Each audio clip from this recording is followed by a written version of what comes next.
Fala aí, turma boa do Instagram, como é que vocês estão? Tudo bem? E vocês aí, pessoal que segue o meu canal do YouTube, tudo certo? Por aqui você já sabe, né? Giovanni Magalhães, o seu professor de Direito Empresarial. Se eu não fui ainda, eu vou ser, hein? Anota aí. Galera, eu quero nesse vídeo de hoje aqui trabalhar com vocês, né? Conversar com vocês e resolver com vocês as questões de direito empresarial da prova do TJ de Minas, prova de magistratura do TJMG, ocorrido agora, no domingo passado, no dia 20 de fevereiro de 2022. Aliás, é sempre bom a gente estar dando data aqui na internet, né? Esse vídeo fica para a posteridade, sei lá quanto que você vai estar vendo esse vídeo. Mas, enfim, prova ocorrida em 20 de fevereiro de 2022, prova que a gente divulgou o gabarito das questões de maneira preliminar. Como o gabarito bateu com o gabarito que a banca apresentou, eu resolvi então fazer um vídeo um pouquinho mais elaborado. Em vez da gente só bater gabarito, a gente literalmente fazer uma aula, de resolução de questões aqui. E isso é muito importante. Para você que fez a prova do TJMG e não se deu lá muito bem, até para você evidenciar em qual parte da matéria de direito empresarial você vem sentindo dificuldade, para você poder redobrar os seus esforços naquele tema.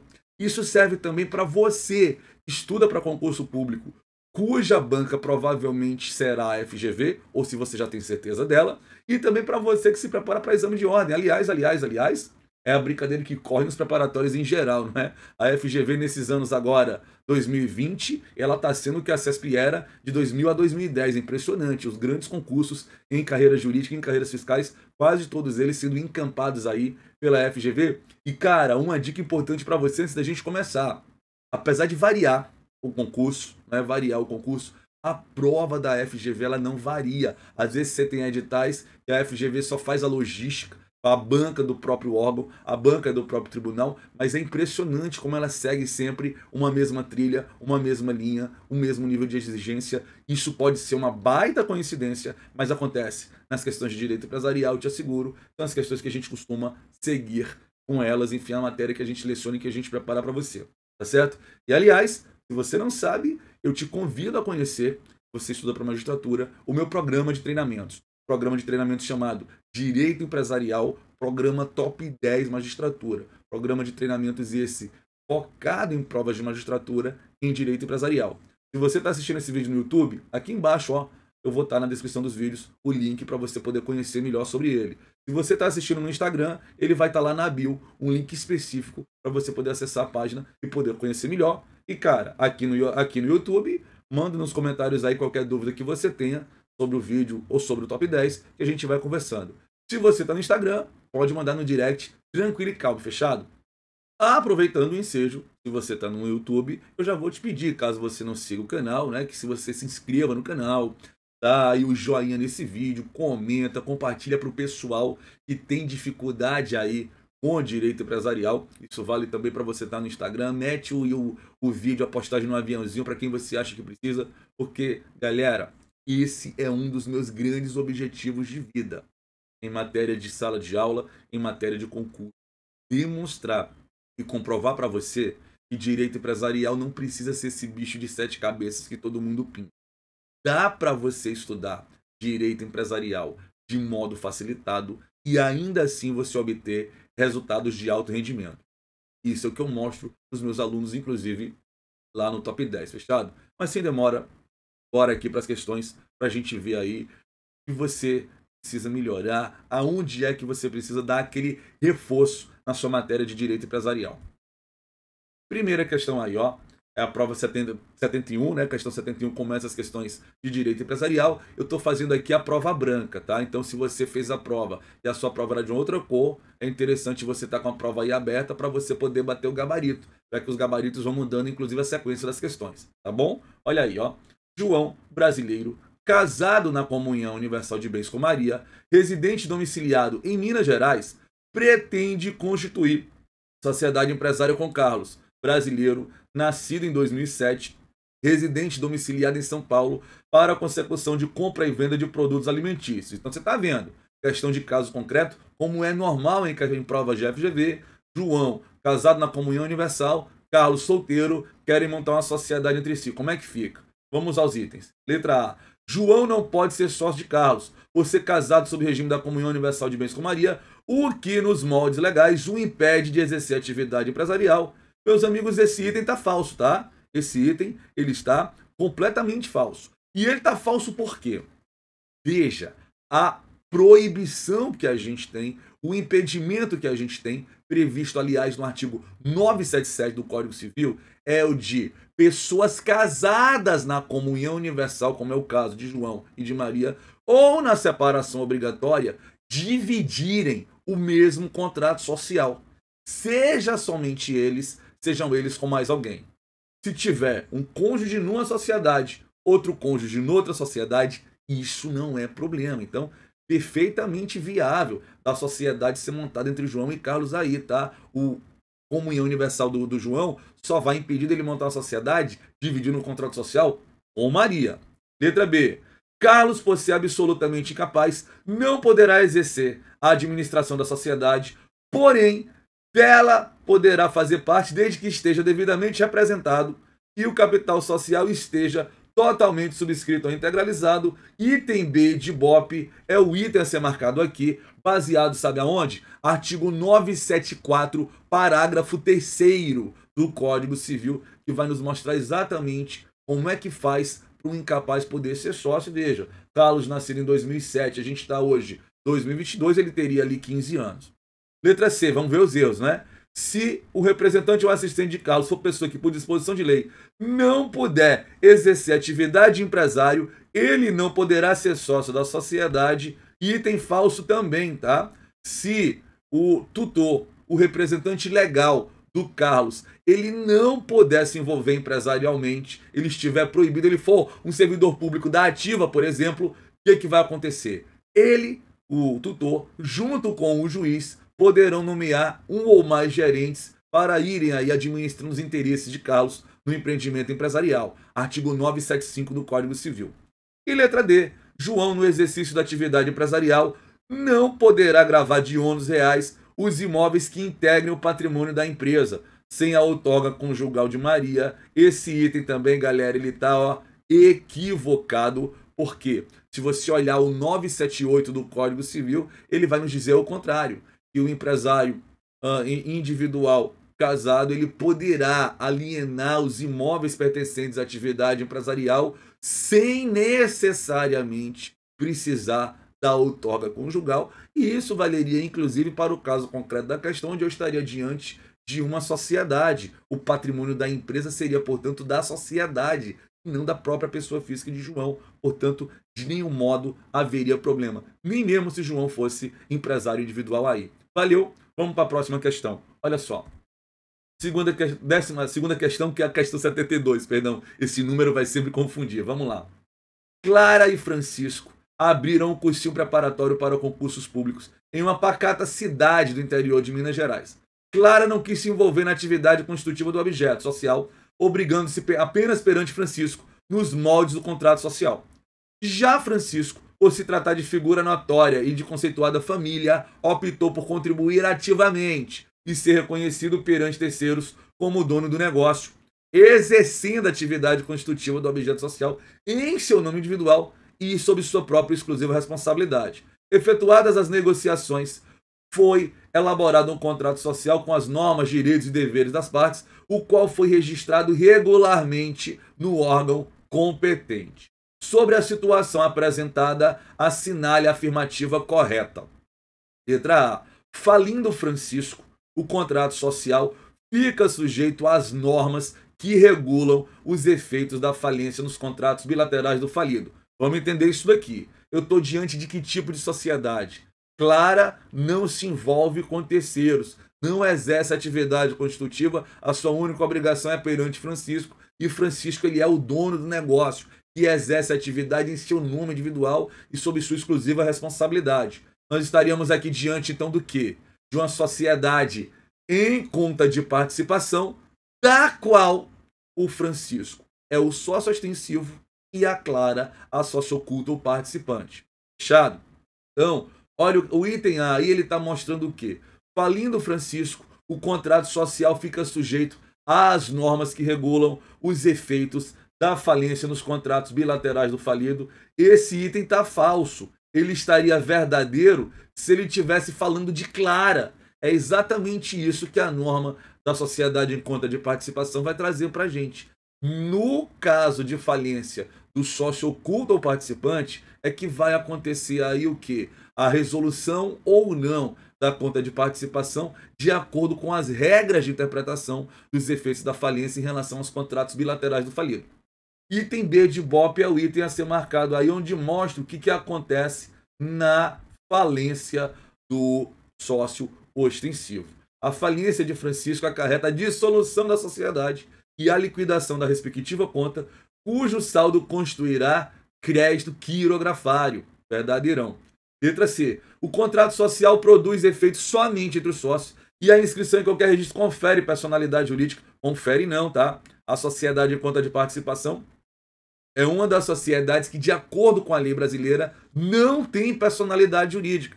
Portanto, mesmo que você leve o contrato social dela a registro, esse registro não terá o condão de atribuir personalidade jurídica à sociedade. Artigo 993 do Código Civil.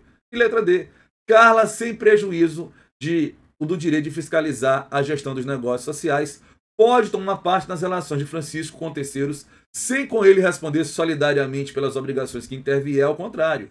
Se Clara se envolver empresarialmente, se Clara praticar atos aí inerentes ao objeto constitutivo, ao ato constitutivo da sociedade, atividade ali inerente ao objeto social, se ela aparecer nas relações jurídicas, naquelas relações jurídicas que ela aparecer, ela assume responsabilidade de ostensivo, solidariamente com Francisco.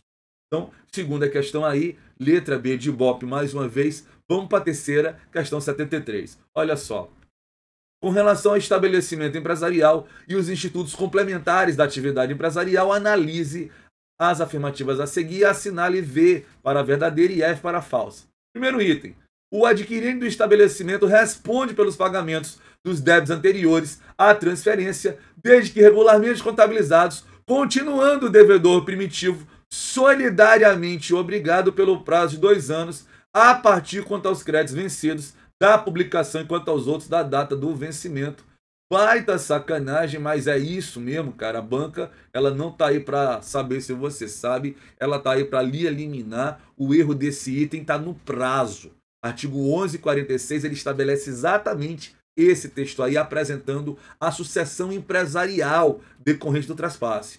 Porém, o prazo de responsabilidade solidária existente entre o alienante e o adquirente não é de 2 anos, como está aí na questão, é de 1 ano.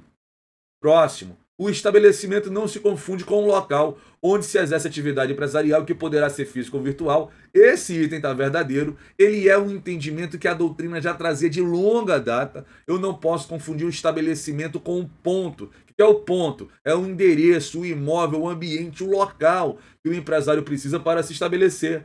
Tendo o conceito de estabelecimento sendo apresentado pelo artigo 1142 do Código Civil, que no seu caput nos diz: considera esse estabelecimento o conjunto de bens organizado pelo empresário para o exercício da sua empresa. Item, portanto, verdadeiro.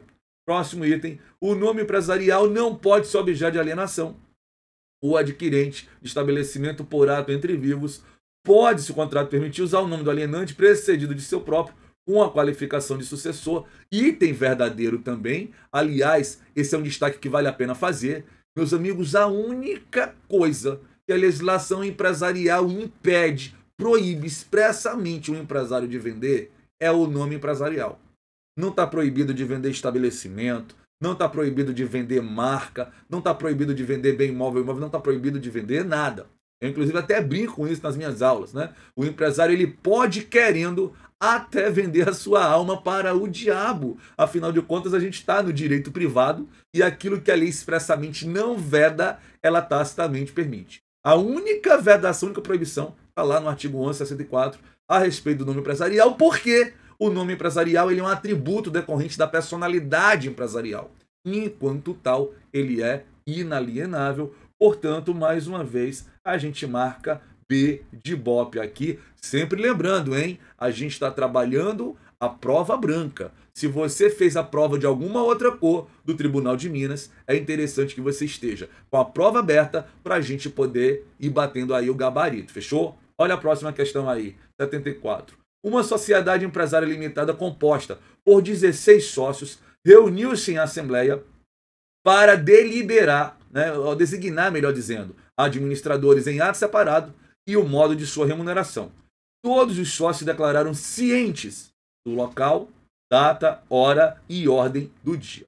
Acerca das deliberações de sócio, assinale a alternativa correta. Bom, deliberação de sócio em LTDA, a gente vai estar falando aqui de quê? Dos artigos 1071 a 1080 do Código Civil. Vamos lá. Para a matéria indicada, designação de administradores por ato separado e o modo de sua remuneração, quando não estabelecido no contrato, serão necessários votos correspondentes a mais da metade do capital social.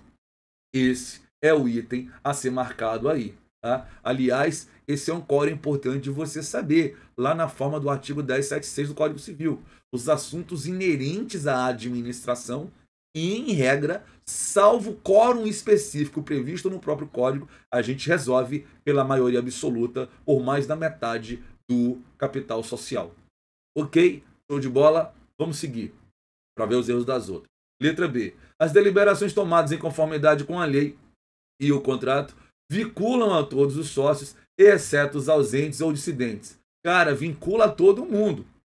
Os dissidentes, entretanto, eles até têm o direito de se retirar da sociedade, mas se continuarem na sociedade, eles estarão submetidos a essa deliberação. Letra C. O administrador designado em ato separado investir-se-á no cargo mediante termo de posse no livro de atas de administração. Se o termo não for assinado nos 10 dias seguintes à designação, essa se tornará sem efeito. Não tornará, não. O que vai acontecer vai ser o quê? Os atos praticados pelo administrador, ele assumirá responsabilidade pessoal e direta, solidariamente com a sociedade, até que venha a ser assinado aí o termo de posse no livro da administração. Tá?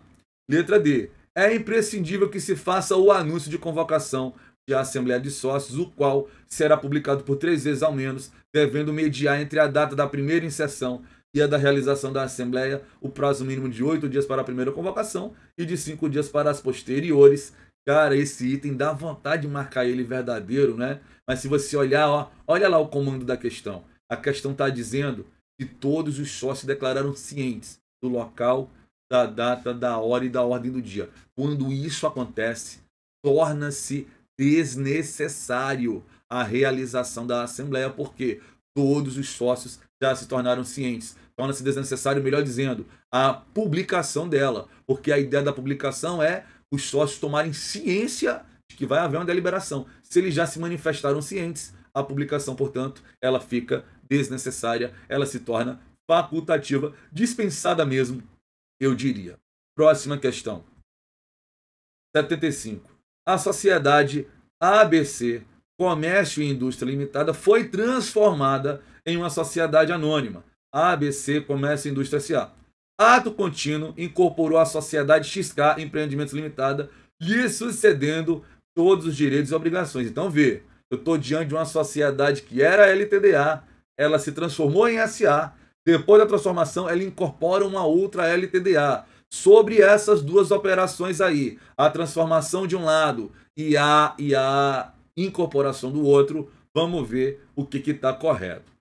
Letra A. A falência da sociedade transformada somente produzirá efeitos em relação aos sócios que, no tipo anterior, a eles estariam sujeitos se o pedirem os titulares de créditos anteriores à transformação e somente a esta beneficiará. Letra A é o item verdadeiro aqui. Bora ver o erro das outras. Letra B. Até 90 dias após publicados os atos relativos à incorporação, o credor, por ela prejudicado, poderá promover judicialmente a anulação deles. Até aqui estava verdadeiro. E nem mesmo a consignação em pagamento prejudicará a anulação. Vai poder prejudicar sim, tá? Se você pegar aí os parágrafos do artigo 11 e 22, você vai ver que o caput fala na possibilidade de anulação. E um dos parágrafos, acho que é o parágrafo 1º, ele vai te dizer o quê? Que a consignação em pagamento prejudica a anulação pleiteada porque o credor prejudicado foi pago e deixou de ser credor. Letra C. A transformação depende do consentimento da maioria dos sócios, salvo se prevista no ato constitutivo, caso em que o dissidente poderá se retirar da sociedade. Cara, na verdade, o quórum para transformação é o quórum da unanimidade. Você precisa de 100%. Se não houver previsão de que a sociedade vai ser transformada, você precisa de 100%. Se tiver previsão, aí sim, o quórum cai para a maioria absoluta, tendo aí o dissidente direito de retirada. Mas, na regra geral, ele depende da unanimidade dos sócios, que torna o item C equivocado. Letra D. Até 90 dias após publicados os atos relativos à incorporação, o credor por ela anterior, prejudicado, poderá promover judicialmente a anulação deles. Sendo líquida a dívida, a sociedade poderá garantir a execução, suspendendo o processo de anulação. Tá falso, hein? Isso aqui só seria dessa forma se a dívida fosse ilíquida. Sendo líquida, você tem que pagar ou fazer a consignação em pagamento, como a gente tinha aí, não é? Vamos dizer assim, no item anterior, no item B de BOP, tá? Então, 75, questão aí é letra A. Vamos para a próxima. 76. Sobre sociedades anônimas. Assinale a afirmativa correta. São direitos essenciais do acionista. Você vê esses direitos essenciais no artigo 109 da Lei 6404, o rol taxativo.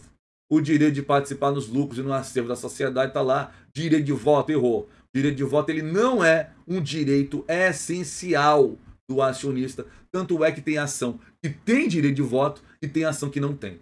Item falso. Vamos para o próximo. São vedadas as operações de incorporação de ações ou fusão de companhia aberta que não adote voto plural e cujas ações mobiliárias conversíveis em ações sejam negociadas em mercados organizados em companhia que adote. Esse é o item. Se eu não tenho voto plural, eu não posso fazer a operação societária para a companhia que adota o voto plural. Uma das grandes novidades trazidas pela Lei de Melhoria do Ambiente de Negócios, a Lei 14.195, para a Lei 6404, quando inseriu o artigo 110, letra A. Aliás, era uma das nossas apostas para essa prova aí de vocês, vários de vocês que assistiram aulas nossas aí, lá no MEG, no CPIURES, né? Dentre vários outros locais, até mesmo, né, no top 10, as nossas aulas lá do curso de revisão de véspera, a gente deu toque desse tema importante para você. Fique esperto. Letra C. A cada ação ordinária corresponde um voto, não podendo o estatuto estabelecer limitação de votos. O que acontece? Hoje em dia não mais. Hoje em dia não mais. Hoje em dia eu posso ter ação ordinária podendo ter mais de um voto, justamente as chamadas ações de voto plural. Tá? E letra E. É admitida a criação de um ou mais classes de ações com atribuição de voto plural não superior a 10 votos por ação ordinária na companhia fechada.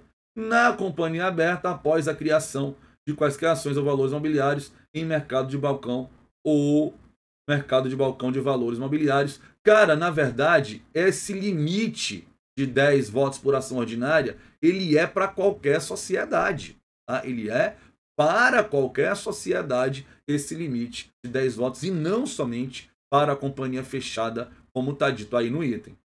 Próxima questão, 77.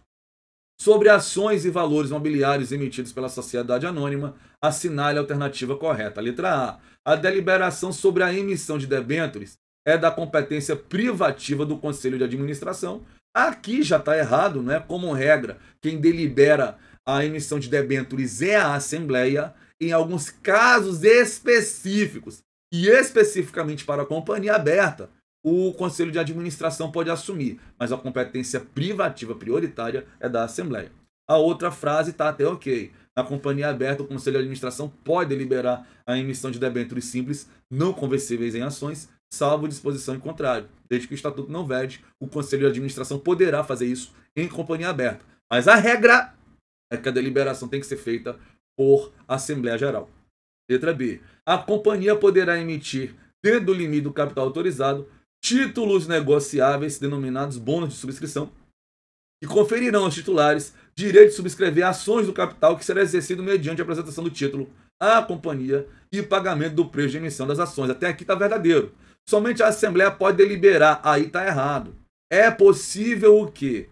Que tanto a Assembleia quanto o Conselho de Administração, a depender da previsão do Estatuto, venha deliberar a emissão de bônus de subscrição. Letra C. A companhia pode criar, a qualquer tempo, títulos negociáveis sem valor nominal e estranhos ao capital social, denominadas partes beneficiárias, e conferirão aos seus titulares direito de crédito eventual contra a companhia, consistente na participação dos lucros anuais. Até aqui está verdadeiro. As partes beneficiárias poderão ser de mais de uma classe ou série e poderão ser alienados pela companhia nas condições determinadas pelo Estatuto ou pela Assembleia Geral ou atribuída a fundadores, acionistas ou terceiros como remuneração dos serviços prestados. O erro está aqui. Não tem mais de uma classe de partes beneficiárias. Cabendo você notar ainda o quê? Que partes beneficiárias só podem ser emitidos por companhias fechadas, tá? Vira e mexe aparece prova dizendo que as partes beneficiárias podem ser emitidas por companhias abertas. Pode não, essa vedação existe desde 2001, só companhias fechadas podem emitir e essas partes beneficiárias, elas devem ser de uma só linha, tá? De um só tipo. Próxima questão. Aliás, o próximo item, né, que deve ser o item verdadeiro. Vamos lá. As ações, conforme a natureza dos seus direitos ou vantagens, confiram a seus titulares, são ordinárias, preferenciais ou de fruição. O número de ações preferenciais sem direito de voto, sujeitas à restrição do exercício desse direito, não pode ultrapassar 50% do total das ações emitidas. As ações de companhia aberta somente poderão ser negociadas depois de realizados 30% do preço de emissão. De fato, para essa questão, o gabarito é o item D, só comprova os erros que a gente apontou nos outros itens. Próxima questão agora, 78, recuperação judicial. Vamos a ela. A recuperação judicial tem por objetivo viabilizar a superação da crise econômico-financeira do devedor, a fim de permitir a manutenção da fonte produtora do emprego dos trabalhadores, do interesse dos credores, promovendo assim a preservação da empresa, sua função social e o estímulo à atividade econômica. Isso é praticamente a redação do artigo 47 da Lei 11.101. Sobre a recuperação judicial, assinale a afirmativa correta. O empresário rural pessoa física não tem como comprovar o período mínimo de 2 anos de exercício regular. Cara, tem sim. Lembre que o empresário individual, ele é empresário pessoa física para todos os fins, hein? Ele só é pessoa jurídica para fins tributários. E aí você tem que ver, se esse cara está registrado inicialmente na junta, o prazo de 2 anos é contado do registro dele na junta. Se ele primeiro formaliza o seu sítio num outro órgão e só posteriormente a formalização ele vai buscar o registro dele na junta, ele pode comprovar esses 2 anos como? Da entrega do livro caixa digital do produtor rural, da declaração do imposto de renda pessoa física e do balanço patrimonial, todos eles entregues tempestivamente no prazo da legislação tributária. Tá? Você vai ver isso ali nos parágrafos 2º, 3º do artigo 48 da Lei 11.101. Tem como comprovar. Os herdeiros do devedor não podem requerer a recuperação judicial, poderão, em especial se o devedor for empresário individual e ele tiver falecido. Os cônjuges, os herdeiros e o inventariante assumem extraordinariamente a legitimidade ao pedido de recuperação, evidentemente com falecimento, em cima do espólio, cabendo notar que esse pedido de recuperação tem que acontecer em até o ano da morte do devedor, tá? Letra C. Na recuperação judicial de companhia aberta, serão obrigatórios a formação e o funcionamento do Conselho Fiscal enquanto durar a fase de recuperação judicial, incluindo o período de cumprimento das obrigações assumidas no plano de recuperação. Letra C de caveira é o item a ser marcado. E letra D, nas hipóteses de renegociação de dívidas da pessoa jurídica no âmbito do processo de recuperação, estejam as dívidas sujeitas ou não a essa, e do reconhecimento de seus efeitos das demonstrações financeiras da sociedade, a receita obtida pelo devedor será computada na apuração da base de cálculo, não será não, tá? Item falso, portanto, aqui o item D. Vamos para a próxima, penúltima questão, 79. Sobre a recuperação extrajudicial, estão sujeitos todos os créditos existentes na data do pedido, inclusive os de natureza tributária, trabalhista e acidente de trabalho. Galera, saiba algo, essa pegadinha já está mais velha do que a serra, você não pode errar mais não. Tá? Tributo com recuperação de empresas não combina. Não se paga tributo com plano de recuperação judicial ou extrajudicial. Letra B. O devedor poderá também requerer a homologação do plano de recuperação, que obriga a todos os credores por ele abrangido, desde que assinado por credores que representem mais de 3/5 de todos os créditos de cada espécie por ele abrangidos. Esse item está falso, tá? com a reforma da lei de falências, esse quórum foi alterado. Isso aí era a redação original do artigo 163 da Lei 11.101. Esse quórum agora caiu para a maioria absoluta. Caiu de 60% para 50% mais um dos créditos. Letra C.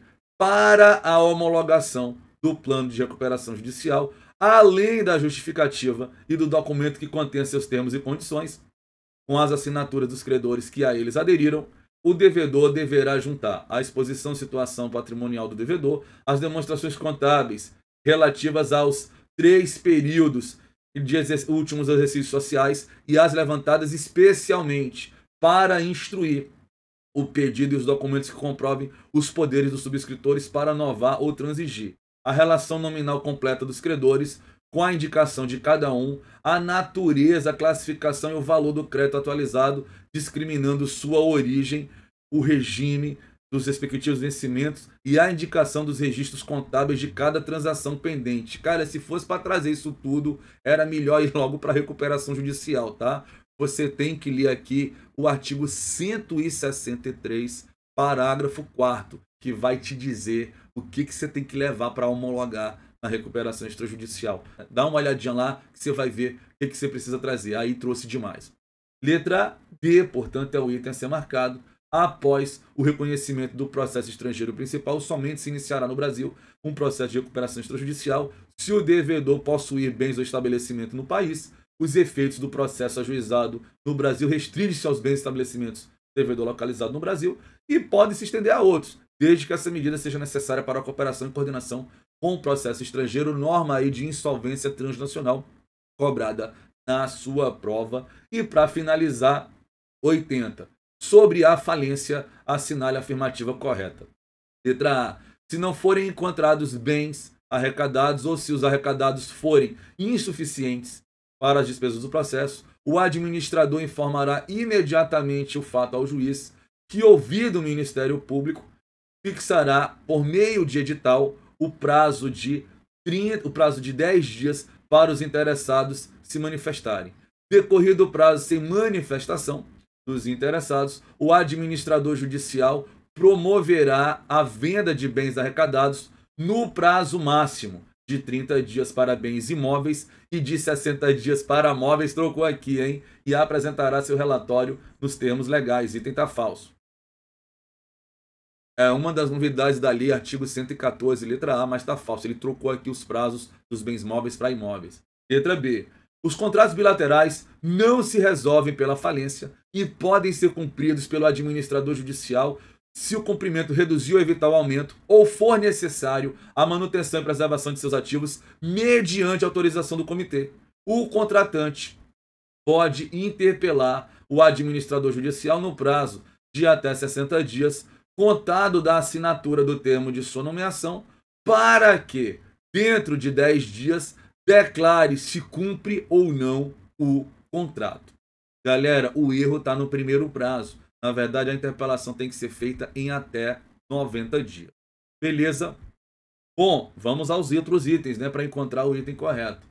Letra C. A alienação de bens do ativo na falência far-se-á independente de a conjuntura do mercado no momento da venda ser favorável ou desfavorável, dado o caráter forçado da venda, independerá da consolidação geral do quadro de credores, poderá contar com serviço de terceiros como consultores, corretores, leiloeiros e deverá ocorrer no prazo máximo de 180 dias, contado da data da lavratura do auto de arrecadação, não estando sujeito à aplicação do conceito de preço vil, outra inovação trazida aí pela Lei 14.112.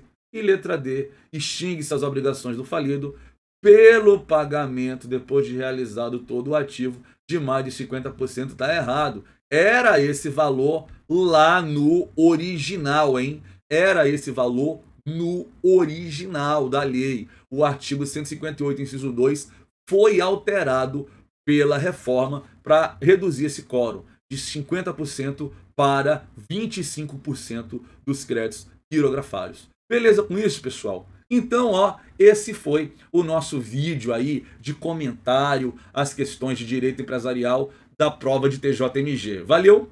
Espero vocês no outro vídeo, hein? Comenta aí o que você achou desse vídeo. Compartilha esse vídeo para o pessoal todo, porque a ideia é essa, é tentar sempre te entregar direito empresarial de modo facilitado para você obter resultado de alto rendimento para a sua prova. Fechado? Um grande abraço e até a próxima oportunidade.